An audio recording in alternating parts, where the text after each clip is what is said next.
இன்னைக்கு நாம luminous mystery, அதாவது ஒளியின் மறை உண்மைகளை பத்தி தான் தியானிக்க போறோம். இந்த மறை உண்மைகளை நமக்கு கொடுத்தது யாருன்னு பார்க்கும் பொழுது புனித 2ஆம் ஜான் பால் தான் இந்த மறை உண்மையை நமக்கு கொடுக்கிறார். முதலாவது என்னன்னு பார்க்கும் பொழுது இயேசுவினுடைய திருமுழுக்கு தான். இந்த திருமுழுக்கு நமக்கு எதை நினைவூட்டுகிறதுன்னு பார்க்கும் பொழுது, வானம் பிளந்து இதோ என் அன்பார்ந்த மகன், இவன் பொருட்டு நான் பூரிப்படுகிறேன்னு சொல்லிட்டு யாரெல்லாம் திருமுழுக்கு பெறுகிறார்களோ அவர்கள் ஒவ்வொருவரையும் பார்த்து ஆண்டவர் கூறுகிறார். அதோடு மட்டுமல்லாமல் நாம் திருச்சபையின் அங்கத்தினராக மாறுகிறோம், தூய ஆவியாரால் நாம் நிரப்பப்படுகிறோம். அதை தான் நம்ம இதில் தியானிக்கணும். இரண்டாவது தேவ ரகசியம் என்னன்னு பார்க்கும் பொழுது, கானா ஒரு கல்யாணத்துல தண்ணீரை திராட்சரசமாக மாற்றுகிறார். இது முழுக்க அன்னையினுடைய பரிந்துரையால நடக்கக்கூடிய ஒரு அற்புதமாக இருக்கிறது.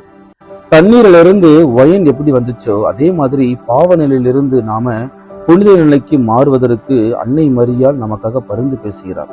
நாம முயற்சி பண்றோமா? சிந்தித்து பார்க்கணும். மூன்றாவது தேவ ரகசியம் என்னன்னு பார்க்கும் பொழுது, இயேசு இறையாட்சி அறிவிப்பதை தான் நம்ம தியானிக்கிறோம். இறையாட்சி அறிவிப்பது வெறும் குருக்களுடைய கடமைகள் மட்டும் கிடையாது, திருமுழுக்கு பெற்ற ஒவ்வொரு கத்தோலிக்கருடைய பொறுப்பாக இருக்கிறது. அதை நாம உணர்ந்து செயல்படணும்.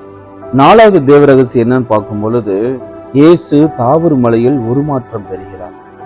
நாமும் நம்மளுடைய பழைய வாழ்க்கையிலிருந்து புதிய வாழ்க்கைக்கு கடந்து செல்ல முயற்சி பண்ணணும்.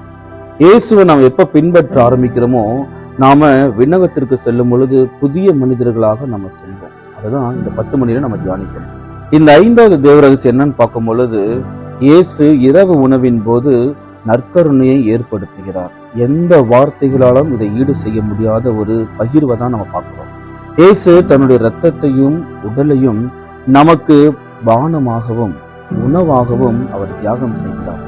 நான் இயேசுவுக்காக எதை தியாகம் செய்ய போறேன்? சிந்தித்து பார்க்கலாம். நாளைக்கு வேற ஒரு வீடியோட உங்க சந்திக்கிறேன். சரிங்களா?